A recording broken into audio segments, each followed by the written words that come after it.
Percentage rainfall వస్తుందని predictions వచ్చాయి.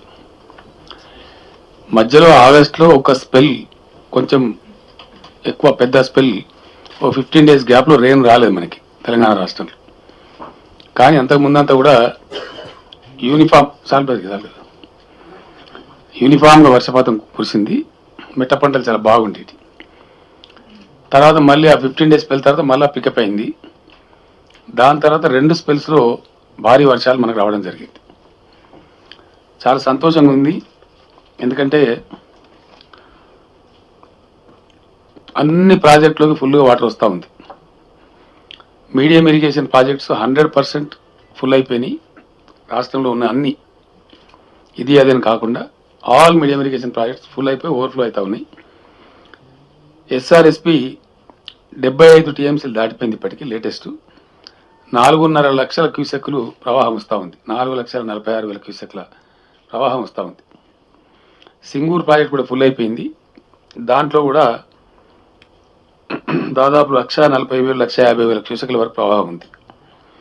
దీంతో ఐ థింక్ ఈరోజు మధ్యరాత్రి వరకు లేదా రేపు ఉదయానికల్లా మన నిజాం సాగర్ ప్రాజెక్ట్ కూడా ఫుల్ అయిపోతూ ఉంది.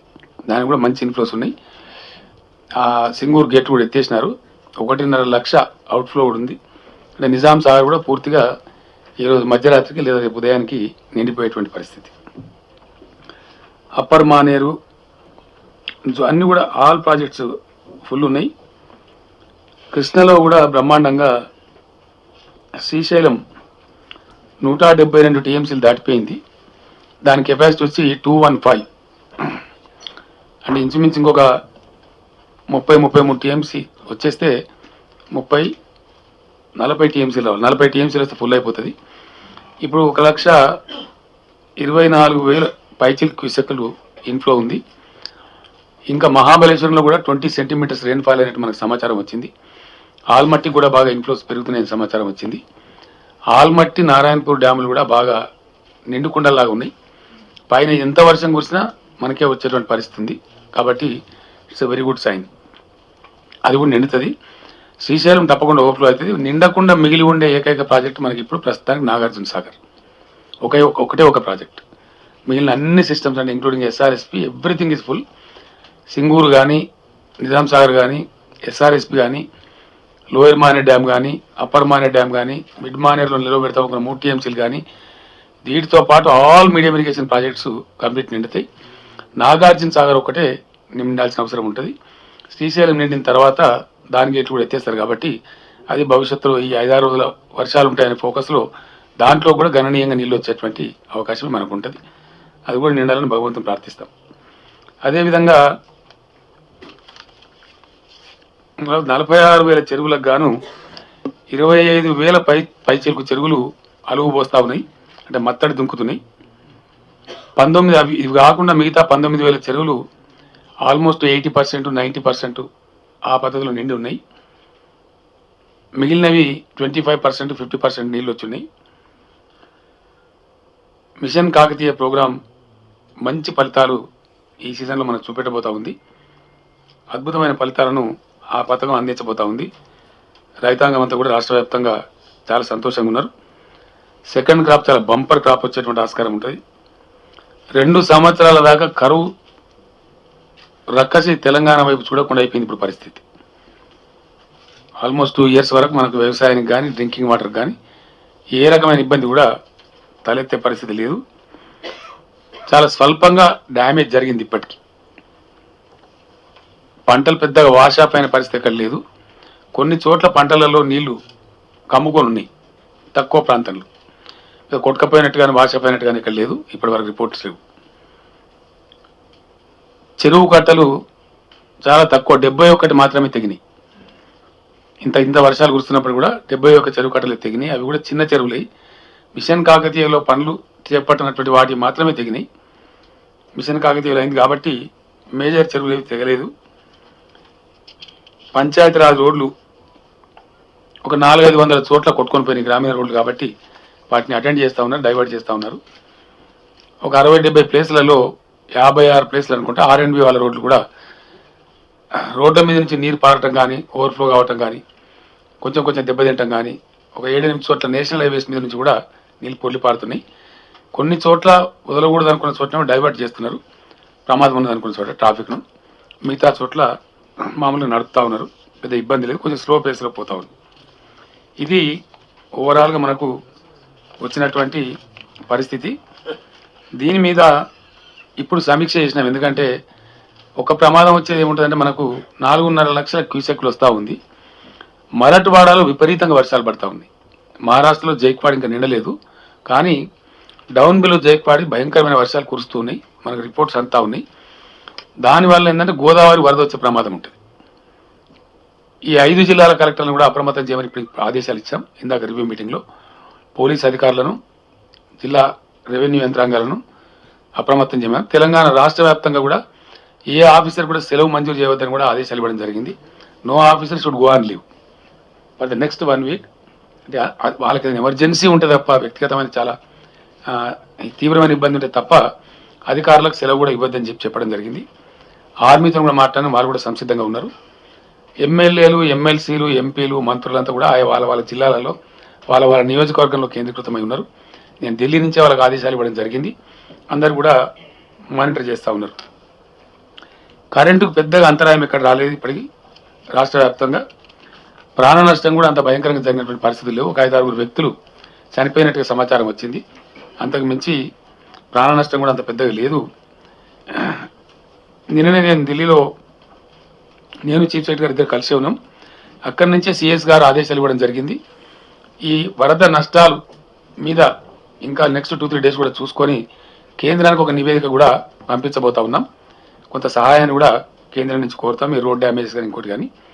ఇది ముందు జాగ్రత్త చర్యలుగా వైద్య ఆరోగ్య శాఖను కూడా ఒక 200 టీములు కాన్స్టిట్యూట్ చేయమని చెప్పాం. వాళ్ళు తయారు చేసినారు. అదేవిధంగా మిషన్ భగీరథ ఆర్డబ్ల్యూకి సంబంధించిన వాళ్ళు ఈ అంటువ్యాధులు ప్రబలకుండా తగిన చర్యలు వాళ్ళు తీసుకుంటున్నారు. ఇక్కడ హెచ్ఎండబ్ల్యూఎస్ వీళ్ళు కూడా చర్యలు తీసుకుంటా ఉన్నారు. ఇవన్నీ కూడా జరుగుతూ ఉన్నాయి. అన్ని జిల్లాలలో కూడా ఇప్పటి నుంచి కంట్రోల్ రూములపై ఏర్పాటు చేయమని చెప్పాం. అన్ని శాఖలు కూడా బాగా అలర్ట్గా ఉన్నారు. మనకు ఎటువంటి పరిస్థితి ఏదైనా ఎదుర్కొనేటువంటి పరిస్థితి సంపూర్ణంగా ఉంది. అయితే హైదరాబాదు సిటీలో కొంచెం భిన్నమైన పరిస్థితి ఉంది. హైదరాబాద్ సిటీకి సంబంధించి సెప్టెంబర్ మాసంలో యావరేజ్ రెయిన్ఫాల్ హైదరాబాద్లో 84 మిల్లీమీటర్స్ ఉండాలి. అట్లాంటిది 462 మిల్లీమీటర్లు కురిసింది. ఇది 1908 తర్వాత అత్యధికంగా కురిసిన వర్షపాతం. ఆల్మోస్ట్ ఒక సెంచరీ తర్వాత అనుకోని అన్సీన్ వర్షపాతం పడ్డది. 448% ఎక్సెస్ రెయిన్ పడ్డది మామూలు కురవాల్సిన దానికంటే. మిల్లీమీటర్స్లోకి వస్తేనేమో 380 మిల్లీమీటర్లు అధికము, అంటే 84 బదులు 462 పడ్డది. That comes to 380 millimetres more rain. పర్సెంటేజ్లో చూసినట్టయితే 448% సెప్టెంబర్ మాసంలో ఎక్సెస్ రెయిన్ఫాల్ పడ్డది. దీనివల్ల కొంచెం ఇన్కన్వీనియన్స్ వచ్చింది. హైదరాబాద్లో ఇంత అసాధారణమైన వర్షపాతం వచ్చినప్పుడు న్యాచురల్లీ వస్తాయి. మనం చూసాం, చెన్నై చూసినాం, ముంబై చూసినాం. క్లౌడ్ బర్స్ట్ లాంటి సిచ్యువేషన్ వస్తే ఓవర్ అండ్ అబోవ్ ఎక్స్పెక్టేషన్ కంటే ఎక్కువ రెయిన్ఫాల్ ఉన్నప్పుడు వచ్చేటువంటి బాధలే హైదరాబాద్లో వచ్చినాయి. అంత మించి పెద్ద భయంకరమైన సమస్యలు రాలేదు. హైదరాబాద్ ప్రజాప్రతినిధులకు, హైదరాబాద్ మంత్రులకు, మున్సిపల్ మంత్రి గారికి నేను అభినందిస్తా ఉన్నా. ఎందుకంటే వాళ్ళు పాపం రాత్రి 3 గంటల వరకు చాలా అలర్ట్గా ఉండి అన్ని ప్రాంతాలు కూడా పర్యటిస్తూ చాలా గట్టి చర్యలు తీసుకున్నారు. తక్కువ నష్టం పోయింది. మీడియాతో నా విజ్ఞప్తి ఏంటంటే దయచేసి కొంచెం ఎక్సెస్ చూపెడతా ఉన్నారు, అది మానుకోమని చెప్తా ఉన్నాను నేను. మనం బాధ్యత గల వాళ్ళు. ఎందుకంటే మన రాష్ట్రం యొక్క, మన నగరం యొక్క ఇమేజ్ మనం దెబ్బతీసుకోవడం మనకు తెలివైన పని కాదు. రెండోది, ప్రజలను ప్యానికి గురి చేయడం కూడా కరెక్ట్ కాదు. ఇక పెద్ద మనిషి కాదు, ఒక జంతువు కూడా చచ్చిపోవాలి హైదరాబాద్లో ఈ వరదల వల్ల. పేదతో కొంపలంటుకపోయినట్టుగా చేయడం కరెక్ట్ కాదు. భయంకరమైన నష్టాలు రాలేదు, కొన్ని ఇన్కన్వీనియన్స్లు తప్పవు. వర్షం కురిస్తాం డెఫినెట్లీ. ఇంత క్లౌడ్ బర్స్ట్ ఉండి 448% ఎక్సెస్ ఉన్నప్పుడు న్యాచురల్లీ కొన్ని ప్రాబ్లమ్స్ వస్తాయి. మెడ్రాస్లో మనం చూసిన 1.5 మీటర్ 2 మీటర్స్ రెయిన్లో 21 డేస్ ఉన్నది చెన్నై నగరం. కొన్ని వేల కార్లు దెబ్బతినిపోయి మునిగిపోయి ఉన్నాయి. మనకు ఆ పరిస్థితి రాలేదు, వీఆర్ లక్కీ. కొన్ని ప్రాంతాలలోనే కొంత సమస్య వచ్చింది. దాన్ని అతిగా చేసి చూపడం అనేది కరెక్ట్ కాదని మీడియా కూడా నా రిక్వెస్ట్. ఎందుకంటే అందరం అలర్ట్గా ఉన్నాం, ఎవ్వరికి ఏం ప్రమాదం రాదు. ప్రభుత్వం పూర్తి అప్రమత్తంగా ఉంది. Army is also in place, ఎక్కడ సంథింగ్ గోస్ రాంగ్. మెర్సిలెస్గా కొన్ని కూల్చడం జరిగింది. ఏవైతే కూలిపోయే భవనాలు ఉంటాయో హైదరాబాద్లో ఇంత ఎక్సెస్ రేన్ వచ్చినా ప్రాణ నష్టం జరగకపోవడానికి ప్రధాన కారణం ఏంటంటే జిహెచ్ఎంసీ అండ్ మున్సిపల్ అడ్మినిస్ట్రేషన్ విభాగం వాళ్ళు ముందు జాగ్రత్త చర్యగా కూలిపోయేటువంటి భవనాలు ఎవరైతే ఉంటాయో వాటిని అసెస్ చేసి మెర్సిలెస్ కూల్చేసినారు. కొన్ని వందల భవనాలు కూల్చేసినారు, 400 పైన కూల్చేసినారు. దానివల్ల మనుషులు చావడం అనేది తప్పింది, ఆ ముప్పు తప్పింది. రెండవది ఒక 150 వరకేమో కోర్టులు స్టేలు ఇచ్చినాయి. ఆ స్టేలను కూడా వెంటనే తీసేయించే ఏర్పాటు కూడా చేస్తూ ఉన్నాం. ఇక్కడ ప్రాణ నష్టం వస్తే ఇబ్బంది అవుతుంది కాబట్టి ఇప్పుడు రామ్ గోపాల్పేట పోలీస్ స్టేషన్ ఉంది, దాన్ని కూడా ఖాళీ చేస్తూ ఉన్నాం మెర్సిలెస్. ఇందాక నేను డీజీపీకి సిటీ పోలీస్ కమిషనర్ గారికి నేనే సీరియస్గా ఆదేశం ఇవ్వడం జరిగింది. మీరు పోలీసులు ఏమిటి ఇట్లా చేయడం కరెక్ట్ కాదు, ఆ బిల్డింగ్ వీక్ ఉంది, ఇమీడియట్ ఖాళీ చేయమని చెప్తే ఇప్పుడు ఎమర్జెన్సీ స్టెప్స్ తీసుకున్నారు, ఖాళీ చేస్తున్నారు. ఎందుకంటే మనం ఫస్ట్ ఏం చూస్తామంటే లైఫ్ లాస్ కాకుండా ఉండగానే చూస్తాం, దాని తర్వాత ఇన్కన్వీనియన్స్ జరగకుండా ఉండాలని చూస్తాం. ఎప్పుడు న్యాచురల్ కెలామిటీ లాంటి సిచ్యువేషన్ ఎప్పుడు వచ్చినా మొట్టమొదటి లైఫ్ లాస్ తగ్గించే ప్రయత్నం చేస్తాం. మన దగ్గర లక్కీగా అది లేదు. దాని తర్వాత విపత్కర పరిస్థితులు రాకుండా చూస్తాం. రాష్ట్ర వ్యాప్తంగా కూడా ఎక్కడ ఇనండేషన్ రాలేదు. ఒక 10 కాలనీస్లో వరంగల్లో వచ్చింది, కొంచెం లోతట్టు ప్రాంతాల నీళ్ళు వచ్చింది. ఒక 3000 మందిని వేరియస్ ఫంక్షన్ హాల్స్ హైర్ చేసి అక్కడ తరలించడం జరిగింది. వాళ్ళకి ఆహారం కూడా ఏర్పాటు చేయడం జరిగింది. హైదరాబాద్లో కూడా కొన్ని ప్రాంతాలలో 1-2-3 ప్రాంతాలలో కొంత ఎవాక్యువేట్ చేయడం జరిగింది. అది చాలా స్వల్పంగా వాళ్ళకు కూడా భోజనం వసతి అన్ని కూడా ఏర్పాటు చేయడం జరిగింది. అయితే ఒక్క విషయం మాత్రం ఇక్కడ హైదరాబాద్ ప్రజలు గమనించాల్సిన అక్కర ఉంది. ఇది కొత్త కాదు, ఇది ఈ ప్రభుత్వానికి ఈ సమస్య వర్షాలు పడితేనే తెలుస్తున్న సమస్య కాదు, తెలియక ముందే తెలిసిన సమస్య. పర్టికులర్లీ నాకు సంపూర్ణ అవగాహన ఉంది. నేను జిహెచ్ఎంసీ ఎన్నికల సందర్భంలో పరేడ్ గ్రౌండ్లో చేసిన ఉపన్యాసంలో చెప్పిన ఈ స్థితి వస్తుంది హైదరాబాద్కు తప్పదని చెప్పి. ఇంకో మాట కూడా నేను స్పష్టంగా చెప్పదలుచుకుంటా ఉన్నా. కొంతమంది విశ్వనగరం అనే దాన్ని ఎక్కిల్ చేసే విధంగా మాట్లాడతాం, ఇదేనా విశ్వనగరం అని మాట్లాడుతున్నారు. అది చాలా తెలివి తక్కువ అవివేకంతో ఉండి ముచ్చట. విశ్వనగరాలు తెల్లారి వరకు తయారు కావు. విశ్వనగరాలు ప్రణాళికాబద్ధంగా ఒక 10 సంవత్సరాల కాలం పాటు 12 సంవత్సరాల కాలం పాటు పనిచేస్తే అవుతాయి. ఓవర్ నైట్ చూమంతారంటే విశ్వనగరాలు తయారు కావు. అట్లా అయితే అని ఎక్స్పెక్ట్ చేయడమే అవివేకం. అట్లా అయితే అని అనుకోవడమే కరెక్ట్ కాదు. ఎందుకంటే హైదరాబాదులో ఉండేటువంటి జరిగినటువంటి దాష్టీకం దుర్మార్గం 28,000 అక్రమ కట్టడాలున్నాయండి. హైదరాబాదులో వర్షం నీళ్ళని తీసుకుపోయేటువంటి నాలాల మీద, స్టామ్ వాటర్ డ్రైన్స్ మీద 28,000 అక్రమ కట్టడాలని. దానిలో గత ప్రభుత్వాల తెలివి తక్కువతనం వల్ల కట్టినటువంటి ప్రభుత్వ బిల్డింగ్లు కూడా ఉన్నాయి. తక్కువ ఉన్నాయి అవి, కానీ ప్రభుత్వానికి సంబంధించిన వివిధ శాఖల బిల్డింగ్లు కూడా ఉన్నాయి. ఒక అంత గొప్ప పరిపాలన గతంలో జరిగింది కాబట్టి ఈ కర్మ వస్తుంది మనకు. ఇది ఎక్కడి నుంచి వచ్చింది? దీన్ని చెయ్యాలంటే దీనికి కావాల్సిన వ్యయం 11,000 కోట్ల రూపాయలు. ఇది ఒక తెల్లారి వరకు మరునాటి వరకు కాదు, అవుతుంది అన్నట్టుగా కావాలంటే కొంతమంది మాట్లాడుతూ ఉన్నారు. యాక్చువల్ మేము వచ్చి 2 years 4 months అయింది. సిచ్యువేషన్ పూర్తిగా అసెస్ చేసి తెలుసుకొని ఈ సర్వేలన్నీ చేసేటప్పటికే ఓ 1.5 కాలం పోతుంది. దీనికోసం సిటీని బాగు చేయడానికి, నిజంగా సిటీని విశ్వనగరంగా ట్రాన్స్ఫార్మ్ చేయడానికి ఈ మధ్యనే మున్సిపల్ అడ్మినిస్ట్రేషన్ మినిస్టర్ గారు ఇతర అధికారులు చర్యలు తీసుకున్నారు.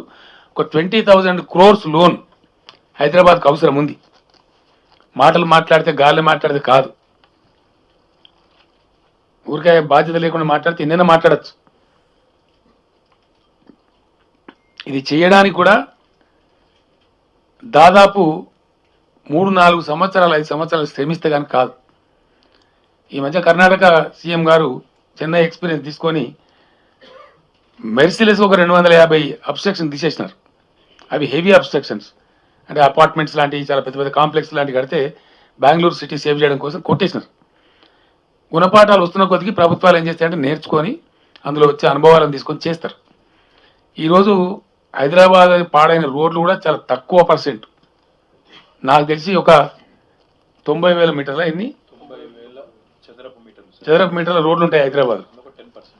90,000 square meters రోడ్స్ నిడివి ఉంటుంది హైదరాబాద్లో. ఇంకా ఈజీ చెప్పుకోవాలంటే ఏంటంటే హైదరాబాద్లో ఉండే రోడ్ల నిడివి, length of the roads in Hyderabad city is about 9,000 kilometers.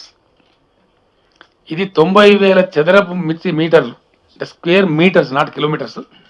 90,000 చదరపు మీటర్ల విస్తీర్ణంలో వేయబడిన ఈ రోడ్లు 9,000 కిలోమీటర్లు 90,000 చదరపు మీటర్లు. ఇందులో ఒక 10% రోడే డ్యామేజ్ అయింది, ఇబ్బంది కలిగించేటట్టు. అదేదో పెద్ద ప్రపంచం మునిగిపోయినట్టు, అసలు ఇక హైదరాబాద్ రోడ్డు మీద పోతేనే చచ్చిపోతాం అన్నట్టు ఆ బిట్లనే చూపించి కొంతమంది ఎక్సెస్ చేస్తూ ఉన్నారు. కరెక్ట్ కాదు అది. సమాజాన్ని మిస్గైడ్ చేయకూడదు, బాధ్యత గల రోజులను కూడా. The fact should go to the people. Panicky situation create చేయడం అనేది దాని వ్యాప్తి ఈజీ, కానీ కరెక్ట్ కాదు. అంత బాధ్యత పోవద్దు. This is the factual report I'm telling. ఈ అబద్ధాలు చెప్పడానికో దాచిపెట్టడానికి అవసరం లేదు. చెడిపోతే చెడిపోయిందని చెప్పుకుంటాం. ఇది మనం కాదు, ప్రపంచాన్ని శాసించే అమెరికా దేశం టార్పిడో వస్తుంది, ఏమైందండి? 3 రోజులు 4 రోజులు అమెరికా నగరాలు కూడా నీళ్ళనే ఉంటాయి. నేనే చూసిన ఛాయంగా ఎన్నోసార్లు. అంటే మన శక్తికి మించి, మానవ శక్తికి మించి, బియాండ్ హ్యూమన్స్ కంట్రోల్ అతి ఎక్కువ వర్షపాతం వచ్చినప్పుడు తప్పకుండా కొన్ని ఇబ్బందులు వస్తాయి. How best we tackle them is the wisdom. అది చూడాలి, కానీ దాని చిన్నదాన్ని మ్యాగ్నిఫై చేసి ఒకటే చెప్పిందే చెప్పి అది కరెక్ట్ కాదు. వాస్తవాలు ఈ విధంగా ఉన్నాయి. అయినప్పటికీ ఈ రోడ్లు ఈ మెరిసీలెస్గా ఒకటి మాత్రం చేస్తున్నాం. ప్రతి సర్కిల్కు ఒక ఫ్లయింగ్ స్క్వాడ్ పెట్టమని ఇప్పుడు చాలా సీరియస్ ఆదేశాలు ఇవ్వడం జరిగింది. హైదరాబాదులో అక్రమ కట్టడం కడితే నిర్దాక్షిణ్యంగా కూల్చివేస్తాం.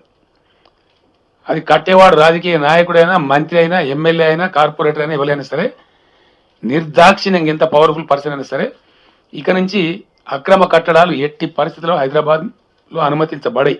నంబర్ 1. కట్టదలుచుకున్న కూడా నేను హెచ్చరిక చెప్తా ఉన్నా, కట్టి మీ ఆస్తి చెడగొట్టుకోకండి, డబ్బులు పాడు చేసుకోకండి.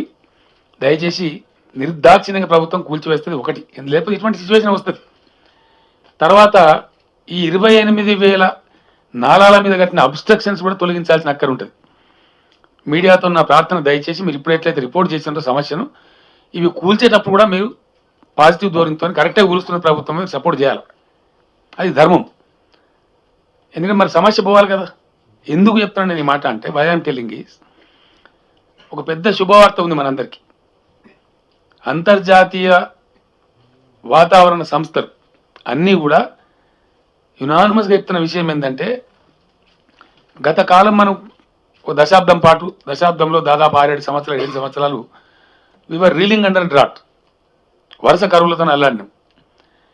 సిచ్యువేషన్ మారిపోయి కొంచెం ఎకాలజీ మారి, ఇంతకుముందు అంతా ఎల్నినో ఇయర్స్ ఉండేది మనకు. నౌ దిస్ ఇయర్తోని లానినో సైకిల్ మొదలైంది. అంటే నెక్స్ట్ ఇయర్ కూడా భారీ వర్షాలే ఉండబోతాయి. రాబోయే 5-6 సంవత్సరాలు చాలా చక్కటి వర్షపాతం ఉంటుంది అనేటువంటి ఒక శుభ సందేశం మనకు వస్తూ ఉంది.